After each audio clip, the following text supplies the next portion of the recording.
ada kasus di Medan yang kemudian umur 15-16 tahun itu kemudian dipukuli tentara tapi hanya dihukum 8 bulan. Artinya dialog bisa dilakukan dan banyak negara melakukan itu. Jadi saya pesan juga nih di banyak podcast saya katakan itu prajurit banyak sakit hati loh. Polri atau lembaga yang lain gitu ya. Itu katakanlah approval ratingnya tuh rendah di masyarakat. Dan itu yang dipercaya oleh Presiden Prabowo bahwa perang itu kapan saja datangnya dan kita harus siap-siap.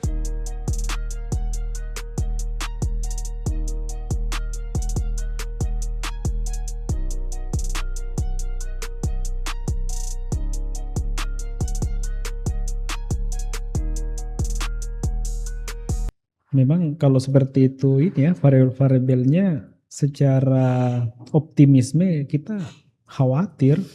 Ya, Kita khawatir dengan walaupun memang karena memang kan yang namanya perang itu bisa datangnya kapan saja. itu yang kita Dan itu yang dipercaya oleh Presiden Prabowo bahwa perang itu kapan saja datangnya dan kita harus siap-siap. Ya. Ya. Dengan kondisi misalnya di Laut Cina Selatan, konflik antara Cina dengan Taiwan yang agak muncul di permukaan ya. Kemudian juga perang di Timur Tengah. Bagaimana lagi dengan kondisi Amerika Serikat yang kelihatannya cukup agresif. Ya. Baik itu di kawasan Amerika maupun di luar Amerika itu sendiri. Dan memang ada yang memprediksi bahwa pergeseran perang itu yang sebelumnya di Timur Tengah itu akan mengarah ke Asia Pasifik. Ya, karena dia mencari ini kan apa sumber daya kan? Mencari sumber daya. Karena butuh sumber daya. Satu hal juga orang banyak bilang kenapa imparsial protes soal pembangunan 100 batalion. Itu kan bisa buat perang juga. Kami bukan protes. Kami itu mau meletakkan bahwa ada kebutuhan yang lebih urgent. Satu tadi pemenuhan alutsista. Prabowo memang lakukan, tapi memang hanya alutsista yang besar-besar itu yang kelihatan, beli pesawat dan segala, beli kapal perang gitu ya. Tadi yang kecil-kecil tadi saya katakan itu belum terjangkau. Mungkin karena protes anggaran gitu. Yang kedua adalah kesejahteraan prajurit. Kita nggak bisa berharap punya militer yang kuat kalau prajuritnya nggak sejahtera. Bukannya sekarang lagi naik-naiknya nih tingkat kesejahteraan prajurit. Iya, betul. Tapi kita bisa lihat di banyak daerah mereka masih hidup dengan kondisi yang saya katakan mengenaskan gitu ya. Jadi kenapa sih alih-alih mensejahterakan prajurit yang ada, kenapa sih misalnya bangun batalion baru, sejahterakan dulu yang ada. Kenapa sih alih-alih bikin batalion Komcat? Ini ABC dengan ABRI bukan cepak doang nih kan? Iya. Kan bukan tentara mereka kan? Sipil bukan, tentara bukan. Kenapa sih enggak duitnya dipakai buat sejahterakan prajurit yang ada? Saya pernah pergi ke Papua, ketemu dengan prajurit di lapangan. Mereka makan tuh, sorry to say ya, sudah jatah lauk pauknya dipotong komandan. Jatahnya datang 3 bulan sekali, makan hanya Indomie. Wow. Masa begitu? Ini gimana bisa menjaga kesegaran fisiknya? Betul. Sedangkan mereka melihat dengan mata kepala sendiri, pemerintah bikin Komcat, pemerintah bikin batalion-batalion yang baru. Kenapa mereka nggak disejahterakan dulu? Karena kita nggak bisa berharap kita akan menang perang dengan tentara yang lapar. Nggak mungkin. Kenapa nggak ini ya skemanya tentara yang ada hari ini itu dikuatkan baik itu secara kapasitas kualitas, baik itu secara mentalitas maupun secara fisik. Kemudian nggak perlu ada Komcat, tetapi yang didorong itu adalah wajib militer. Betul. Wow, itu sama aja kan. Kan wajib militer itu belum tentu jadi Komcat yang seperti yang dikonsepsikan kemarin-kemarin nih. Dalam ini agak teknikal sedikit. Jadi, dalam konteks perang yang modern itu tidak dimenangkan dengan jumlah pasukan yang banyak. Contoh, Amerika kemarin di Venezuela menangkap Maduro, jumlahnya kan lebih sedikit dari tentara Venezuela kan. Betul. Terus Rusia juga sudah perang Rusia Ukraina sudah menunjukkan bahwa jumlah militer yang banyak di Rusia itu tidak bisa menangkan perang juga sampai detik ini di Ukraina. Tapi apa yang membuat Amerika katakanlah di Venezuela itu bisa berhasil melakukan misinya? Satu adalah penguasaan terhadap teknologi. Jadi spesialisasi di tubuh militer itu menjadi jauh lebih penting ya, penguasaan teknologi, alutsistanya, kemampuan orangnya ketimbang jumlah prajurit. Iya. Karena ke depan perang itu ya saya katakan lagi tidak dimenangkan dari jumlah pasukan, tetapi di penguasaan teknologi gitu ya.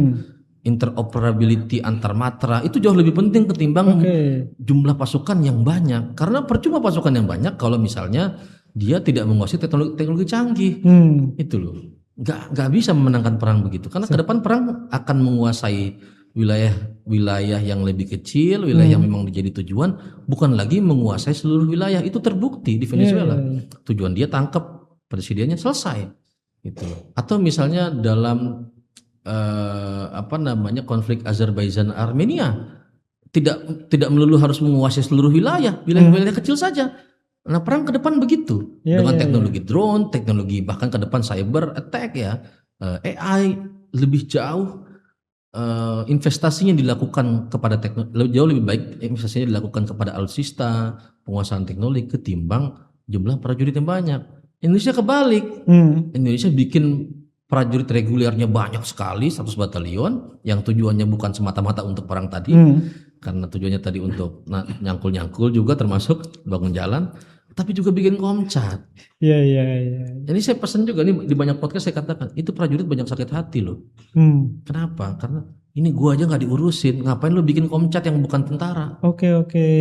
Senjata mereka lebih bagus, lebih baru, seragam mereka lebih bagus, sedangkan mereka itu di lapangan dengan sepatu kulit jeruk, tahu nggak sepatu kulit jeruk? Sepatu jatahnya tentara itu loh. Iya. Yang kalau dipakai tuh sakit ya, harus direndam dulu minyak tanah selama 2 minggu. Ini kita lihat di lapangan ini. Tapi komcat dengan sepatu yang bagus, senjata SS2 dari Pindad. Itu mereka sakit hati di lapangan, Bos. Berarti banyak yang risau ya di lapangan itu. Banyak yang risau. Gitu. Jadi ini. Nah, apakah hal-hal kayak gitu? Saya tanya, kenapa kemudian komcat tetap dipaksakan? Ya itu karena tentara, pimpinan tentara ini ingin menyenangkan hati presiden, padahal mereka tahu ini nggak dibutuhkan. Iya. Tapi presiden sendiri tahu nggak kondisi seperti itu di bawah? Itu saya nggak tahu ya. Presiden mestinya kan dia tahu ya. Iya, semestinya. Dia kan punya banyak staf. Harusnya pertanyaannya bukan presiden tahu. Enggak, presiden tuh harusnya tahu. Pertama dia orang militer, dia orang lapangan. Masa sih kondisi begini nggak tahu? Tuh, kalau untuk lihat kondisi kesejahteraan prajurit sederhana aja. Sehari ini nih, sekarang kita pulang dari podcast ini, kita pergi ke Halim. Atau ini di sekitar sini ya. Oh, kalau sekitar sini ini kan pamen-pamen ya. Tapi kita pergi ke Halim lah. Rumah prajurit itu pendek-pendek. Iya. Bahkan ada yang setengahnya dari dari kayu, bukan kayu, triplek yang tebal itu setengah. Ini rumah-rumah prajurit di Jakarta. Ini di Jakarta. Bayangkan gimana di daerah. Bayangkan di pedalaman sana. Bayangkan di pegunungan Bintang, Yahuki, Mutulikara. Bayangkan di pedalaman Aceh, Takengon misalnya, gimana kondisi mereka? Ini nggak pernah diperhatikan sama pemerintah gitu ya. Ya berarti kan memang kalau peningkatan kesejahteraan tentara itu hal yang harus sebenarnya. Harus dengan kesejahteraan yang baik, mereka akan menjadi tentara yang profesional, gitu ya. Jadi nggak perlu lagi masuk ke ruang-ruang sipil sebenarnya. Nggak perlu, kasihan gitu. Kita di daerah ini kan udah rahasia umum, banyak jadi tentara yang misalnya di daerah itu jadi jaga ruko, jaga pabrik-pabrik. Ini kan rahasia umum. Kenapa mereka begitu? Karena nggak cukup gaji mereka. Tapi di satu sisi pemerintah secara besar-besaran itu bikin batalion teritorial pembangunan yang sesungguhnya itu nggak dibutuhkan. Kenapa saya katakan nggak dibutuhkan? Dalam satu batalion teritorial pembangunan itu kompi senapannya cuma 2, sisanya kompi kesehatan, kompi pembangunan, sama kompi pertanian atau peternakan atau perikanan. Iya. Artinya kan ini kan bukannya heavy on defense, tapi heavy terhadap urusan-urusan non pertahanan gitu loh. Nah, kalau saya jadi presiden, yang saya lakukan adalah sekarang sejahterakan prajurit reguler yang sudah ada dulu. Mereka sudah selesai, baru saya bikin batalion tempur yang lain. Gitu ya. Urusan non pertahanan saya serahkan kepada kementerian sipil. Karena itulah tugas mereka gitu ya. Kan prinsip distingsi sipil dan militer adalah itu. Militer dalam sebuah negara hukum demokrasi itu adalah anomali. Kenapa anomali? Karena mereka adalah satu lembaga yang anti demokrasi. Jadi dasarnya kan itu kalau kita studi pertahanan. Karena militer itu anomali dalam sebuah negara demokrasi. Dengan demokrasi itu menginginkan perdamaian, menginginkan kemanusiaan. Stabilitas. Sedangkan militer dilatih untuk menjadi anti terhadap itu, anti kemanusiaan. Contoh, dalam sebuah negara demokrasi itu cuma militer yang boleh punya kemampuan membunuh dan menghancurkan. Iya. Lembaga lain kan nggak punya, gitu ya. Dan oleh karena itu mereka adalah kelompok yang spesial, gitu. Karena mereka kelompok yang spesial karena tadi punya kemampuan untuk membunuh, menghancurkan, mereka nggak kompatibel dengan sipil. Mereka diletakkan dalam satu kehidupannya sendiri itu ya, karena mereka berlatih untuk membunuh, menghancurkan. Sedangkan sipil yang lain enggak. Sipil yang lain itu mereka dididik untuk menyelesaikan masalah bukan dengan kekerasan. Ya itulah karena esensi negara demokrasi kan itu, gitu. Jadi oleh karena itu nggak boleh bercampur aduk. Kalau Bung pergi ke Amerika itu saking mereka menjaga prinsip distingsi sipil dan militer. Militer itu diberikan satu wilayah sendiri, bahkan semacam menjadi kota sendiri. Jadi kalau kita lihat Fort Benning, Fort macam-macam itu ya, itu adalah satu wilayah sendiri yang dimana mereka hidupnya sendiri, tidak bercampur dengan sipil. Karena mereka sadari bahwa dalam sebuah demokrasi gak bisa ini dua barang ini bercampur. Once barang ini bercampur, terjadi gesekan.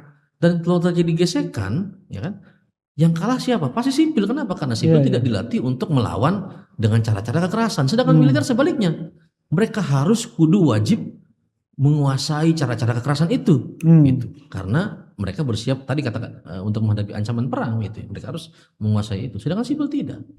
Itu. Jadi prinsip sipil dan distingsi sipil militer ini menjadi sangat penting. Iya. Menarik memang. Tapi ngomong-ngomong terkait dengan ini antara tentara dengan Polri. Nah, kalau Polri itu kan sipil yang menjaga keamanan. Secara dia sipil. Tetapi kan secara legitimasi dari rakyat, beberapa survei membuktikan bahwa public trust ke militer lebih tinggi dibandingkan dengan polisi. Nah, jadi kita bisa melihat bahwa dengan keterlibatan tentara di ruang-ruang sipil seperti program-program prioritas ataupun program-program tambahan itu nggak jadi masalah buat rakyat. Iya, tapi begini, kenapa Polri atau lembaga yang lain gitu ya, itu katakanlah approval ratingnya tuh rendah di masyarakat, karena dia tiap hari ketemu. Dia tiap hari ketemu polisi, ketemu di jalan jadi polantas, ketemu mereka. Jadi persinggungan, ruang perjumpaan antara masyarakat dengan polisi itu pasti lebih sering ketimbang dengan tentara. Dan kalau oleh karena persinggungannya lebih sering dari tentara, maka ketika polisi melakukan kesalahan atau kementerian lembaga yang melakukan kesalahan, itu cepat sekali masyarakat merasakan ketimbang tentara. Tapi kalau tentara kan tidak begitu. Tentara kan makanya tadi tentara itu di luar, tentara itu dia tidak di sipil. Dan konsekuensinya adalah tentara persinggungannya dengan sipil itu menjadi lebih sedikit. Kalau persinggungannya sedikit, otomatis approval ratingnya dianggap seolah-olah dia baik. Padahal belum tentu. Saya ambil contoh. Di banyak daerah sekarang karena presiden perintahkan tentara itu jaga PSN, itu membuat banyak sekali konflik agraria antara tentara dengan masyarakat. Kita lihat video kemarin barusan di Sulawesi atau mana saya lupa. Ibu-ibu pegang tanahnya diambil oleh perusahaan, tentara kemudian karena itu PSN dijaga gitu ya. Berkonflik gitu ya. Berkonflik dengan masyarakat. Berarti lama-kelamaan ketika misalnya kondisi seperti itu dibiarkan, maka ada degradasi kepercayaan dari masyarakat ke TNI. Oh iya, itu sudah pasti, pasti akan semakin menurun gitu ya. Tapi kan kita juga lihat banyak sekali kasus kemarin, kasus pembunuhan bos rental, kemudian ada kasus terakhir di NTT itu yang dibunuh oleh oleh teman-temannya. Ada kasus di Medan yang kemudian anak kecil umur 15-16 tahun itu kemudian dipukuli tentara tapi hanya dihukum 8 bulan. Nah, Hmm. ini semua sebetulnya kalau case per case itu orang akan melihat oh iya ya ternyata tidak sebagus itu performanya gitu. Iya, iya, iya. Ini bukan di jabatan sipil saja bisa melakukan berbagai macam kekerasan yang sebanyak itu, apalagi dia dilegitimasi masuk ke merangsek ke dalam urusan sipil semakin banyak. Saya yakin konfliknya akan semakin banyak juga. Oke, Gitu. oke. Nah, itu tadi nggak kompatibel. Iya, iya, Ya, iya. karena tentara tadi dilatih membunuh, menghancurkan gitu ya. Hmm. Sedangkan masyarakat sipil tidak punya kemampuan itu. Yang terjadi adalah ya sudah pasti masyarakat sipil menjadi korban. Iya, iya, iya. Gitu. Tapi kalau kita melangkah ke Indonesia masuk ke dalam keanggotaan permanen Dewan Perdamaian Dunia, itu gimana tuh? Board of Peace. Board of Peace. Saya nggak banyak komentar soal itu. Hmm. Menurut saya absurd karena kita banyak problem di dalam negeri ya. Ya kan bukannya ketika misalnya Indonesia masuk ke Dewan Perdamaian Dunia, ketika misalnya nanti di berbagai macam negara ada konflik, kemudian ini kan bisa mengirim pasukannya ke sana. Misalnya salah satu semangat Indonesia masuk ke Board of Peace terkait dengan kemerdekaan Palestina. Dan sebelumnya udah ada penegasan dari pemerintah, dalam hal ini adalah Presiden Prabowo untuk mengirimkan batalion ke Gaza. Menurut saya itu sepanjang sepengetahuan saya itu nggak ada masalah. Itu oke-oke saja. Tapi stressing saya adalah begini, problem kita di dalam negeri itu begitu banyak. Iya, iya, iya. Jangan semut di seberang lautan itu nampak. Gajah di depan mata itu, di pelupuk mata itu tak nampak. Nah, itu yang saya rasa saya katakan tadi itu absurd. Kita punya banyak problem dalam negeri. Papua sampai hari ini itu menjadi ladang kekerasan ya. Perlu diingat Papua itu bukan daerah operasi militer.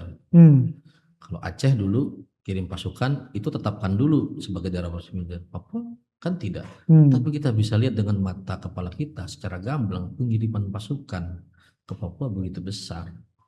Di periode ini? Sejak Jokowi? Sejak reformasi. Sejak reformasi. Hanya berhenti pada masa pemerintahan Abdurrahman Wahid, Gus Dur.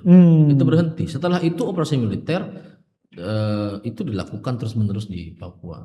Kalau ada operasi militer, maka sudah pasti ada korban-korban, ada pengungsi. Banyak orang Jakarta, orang di luar Papua ini nggak ngerti bahwa di Papua itu banyak pengungsi. Dari Nduga mereka mengungsi di Tolikara, Yahukimo, Wamena. Kenapa? Karena ada konflik yang statusnya nggak jelas. Ini apakah daerah operasi militer seperti di Aceh atau tidak? Karena statusnya nggak jelas, maka status korbannya juga nggak jelas, nggak pernah diakui oleh pemerintah. Padahal mereka terus korban berjatuhan di Papua. Jadi nggak ada ketegasan dalam menyelesaikan masalah konflik di Papua. Tapi di satu sisi Presiden maunya menyelesaikan masalah di Gaza, di Palestina. Menurut saya itu bagus, tapi jauh lebih bagus lagi selesaikan masalah Papua dengan cara yang damai. Artinya sebuah negara untuk menuju sebagai negara superpower ya harus menyelesaikan kondisi-kondisi internalnya dulu. Orang kan misalnya ketika sidang-sidang HAM PBB itu mendiskreditkan Indonesia. Kenapa? Karena kita masih punya problem pelanggaran HAM di Indonesia. Tapi kan Indonesia sebagai ketua Dewan HAM. Ya itulah makanya saya katakan absurd. Ketika masalah HAM di Indonesia itu belum selesai, banyak sekali yang kemudian ditinggalkan oleh pemerintah, dilupakan begitu saja. Terus mengurusin HAM di luar negeri. Menurut saya itu itu absurd gitu ya. Itu menurut saya itu window dressing. Window dressing itu maksudnya ini hanya memperbaiki citra saja. Dan ini memang mungkin ego Pak Prabowo yang memang pengen seperti Pak Bung Karno gitu ya, bisa menginfluence negara-negara di luar. Tetapi negara-negara di luar itu kan juga gak bodoh. Mereka lihat bahwa ada korban berjatuhan di Papua, ada pengungsi gitu ya. Tapi negara-negara lain itu melegitimasi Indonesia sebagai Dewan HAM PBB. Itu kan politik. Oke. Tapi dalam misalnya report yang secara resmi itu dilakukan oleh Dewan HAM PBB itu menunjukkan bahwa di Papua itu ada problem dan problem itu berusaha untuk ditutupi oleh pemerintah Indonesia gitu ya. Apa sih masalahnya kok kondisi di Papua nggak bisa diselesaikan dengan ada gerakan separatis, perlawanan dengan pemerintah? Itulah menurut saya. Memang masalah Papua kompleks. Ada masalah soal disparitas pembangunan, ada masalah soal rasisme, ada. Tapi yang paling kuat bagi mereka ketika saya tanya ke mereka, dan ini diakui juga dalam risetnya LIPI, itu adalah soal sejarah integrasi dan pelanggaran HAM yang terjadi di Papua yang tidak pernah selesai. Jadi operasi militer dan pelanggaran HAM itu sendiri. Itu yang nggak pernah diadres secara serius oleh pemerintah gitu ya. Bagi orang Papua, integrasi Papua ke Indonesia itu dilakukan secara ilegal dengan PPRA yang dilakukan hanya oleh tidak lebih dari 1.000 orang, yang itu banyak laporan menunjukkan bahwa mereka di bawah todongan senjata. Tapi Indonesia merasa bahwa itu sah. Itu satu hal. Jadi bagi mereka itu ada perbedaan pemahaman sejarah. Tetapi kan dalam konsepsi negara, ketika sebuah daerah yang kemudian ingin memisahkan, ya maka itu separatisme. Itu separatisme. Betul. Dan itu sebuah harga diri untuk mempertahankannya apapun caranya. Betul. Oh enggak. Kalau itu saya tidak sepakat. Bukan apapun caranya. Itu tadi saya lanjutkan tadi ya. Karena ada perbedaan soal pemahaman soal sejarah, maka terjadilah konflik. Kedua, di Papua itu terjadi banyak pelanggaran HAM yang diakibatkan oleh operasi militer, yang itu tidak pernah diselesaikan oleh negara. Kita kemarin ada sidang kasus pelanggaran HAM di Papua, ada korbannya, ya kan? Ada orang yang terdampak, ada penegak hukumnya, ada polisinya, ada jaksanya, ada hakimnya, tapi tidak ada yang dihukum. Jadi ada pengadilannya nih, tapi nggak ada satupun yang dihukum. Cara begini membuat orang Papua menjadi lebih baik saya merdeka, gitu. Jadi yang diinginkan orang Papua itu sebetulnya mereka pengen dialog. Mereka nggak pernah diajak dialog oleh pemerintah. Bukannya udah beberapa kali di periode-periode sebelumnya tokoh-tokoh dari Papua dipanggil. Kemudian juga ada kunjungan presiden ke Papua. Kunjungan, pertama tokoh dipanggil, tapi tindak lanjutnya untuk menyelesaikan masalah Papua tidak ada. Misalnya saya ambil contoh, mereka menolak ada operasi militer. Operasi militer tetap dilakukan. Mereka meminta bahwa ada penegakan hukum terhadap pelanggaran HAM di Papua, tidak dilakukan juga. Mereka pengen ada pembangunan yang kemudian berperspektif orang Papua dilakukan, itu juga tidak dilakukan. Bayangkan misalnya pembangunannya dirancang dari Jakarta, uangnya dari Jakarta, diberikan kepada kontraktornya dari Jakarta. Orang Papua dapat apa? Nggak dapat apa-apa. Nah itu sekelumit masalah itu sebetulnya bisa diselesaikan dengan cara dialog. Saya ambil contoh, Aceh itu selesai bukan karena operasi militer loh. Ada tsunami, tapi tsunami menjadi faktor untuk kemudian ada berdialog. Iya. Jadi itu bisa selesai karena dialog. Separatisme di Irlandia bisa mereda karena dialog, ya kan? Di Papua Nugini itu ada sekolah, ada sebagian wilayah yang memerdekakan diri namanya, saya lupa namanya. Itu juga selesai karena dialog. Jadi kalau pemerintah pendekatannya tetap pendekatan militeristik terhadap warganya sendiri, gitu ya, itu akan terjadi konflik yang terus-menerus, spiral kekerasannya nggak selesai.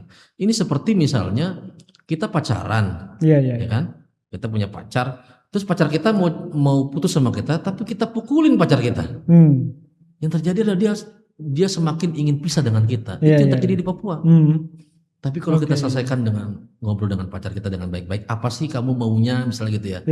Oh aku maunya begini, kamu harus begitu dong. Nah, terjadi dialog, terjadi tawar-menawar di sana. Terjadi satu diskusi yang menempatkan antara orang Papua berdiri sejajar dengan pemerintah Indonesia. Itu mereka cukup sampai situ. Kenapa saya katakan cukup? Karena itu pernah terjadi ketika masa pemerintahan Gus Dur. Ditanya sama Gus Dur, maunya apa? Mereka bilang mau merdeka. Kata Gus Dur, kami nggak bisa, saya sebagai presiden tidak bisa memberikan kemerdekaan buat kalian. Terus mereka bilang, oh deh kalau gitu saya pasang bendera Bentang Kejora saja deh. Gus Dur bilang, oh boleh, maka besoknya pasang bendera bintang kejora asal tidak lebih tinggi dari merah putih. Hmm. Selama 2 tahun pemerintahan Gus Dur tidak terjadi konflik, gak ada tembak menembak, gak ada korban, tentara gak ada yang meninggal, polisi gak ada yang meninggal, warga Papua gak ada yang meninggal, selesai. Artinya dialog bisa dilakukan dan banyak negara melakukan itu. Catalonia mau merdeka dari Spanyol gitu ya, kan nggak ujuk-ujuk juga dikirim militer ke Barcelona, ke Catalonia kan, enggak. Tapi juga dengan cara dialog, pemerintah dengan martabatnya terlindungi, orang Catalonia martabatnya terlindungi, pemerintah Indonesia martabatnya terlindungi, orang Papua martabatnya terlindungi, kan itu bisa dilakukan. Tapi kan ini kan tidak pernah dilakukan di Papua, atau at least tidak pernah ada tindak lanjut, walaupun katakanlah sekarang Prabowo nunjuk Wapres untuk menyelesaikan masalah Papua. Kalau cuma kunjungan-kunjungan sih semua orang bisa kunjungan. Tapi yang bisa kemudian menyelesaikan akar kekerasan di Papua kan nggak banyak. Cuman Gus Dur. Oke, nah kita kembali ke negara superpower nih. Jadi apa yang menjadi syarat-syarat Indonesia bisa menjadi negara superpower? Bukan lagi tanda tanya. Menurut saya yang pertama harus dibenahin dulu cara negara mengurusi pertahanan. Tadi ya, militer harus ditempatkan terhadap tujuan utamanya, yaitu menjadi alat pertahanan negara untuk menghadapi ancaman perang. Itu yang pertama. Yang kedua, misalnya dari segi ekonomi, tentu saja tadi kesenjangan ekonominya harus diperkecil gitu ya. Dari segi sosial juga misalnya pemenuhan terhadap hak asasi manusia itu dilakukan. Jangan karena misalnya ngotot untuk misalnya membuat pertumbuhan ekonomi semakin maju sehingga meminggirkan hak asasi manusia. Itu juga tidak bisa dilakukan, karena tadi saya katakan negara yang superpower, negara yang maju itu adalah negara yang tadi bergeser dari state centris menjadi human centris. Jadi fokusnya bukan kepada negara ansih, kepada negaranya sendiri, tapi fokusnya kepada bagaimana pemenuhan terhadap hak-hak warga negaranya itu sendiri. Ya, tanpa pergeseran paradigma itu, saya kira kita tidak akan pernah sampai kepada negara superpower gitu ya. Terima kasih banyak Bung, luar biasa.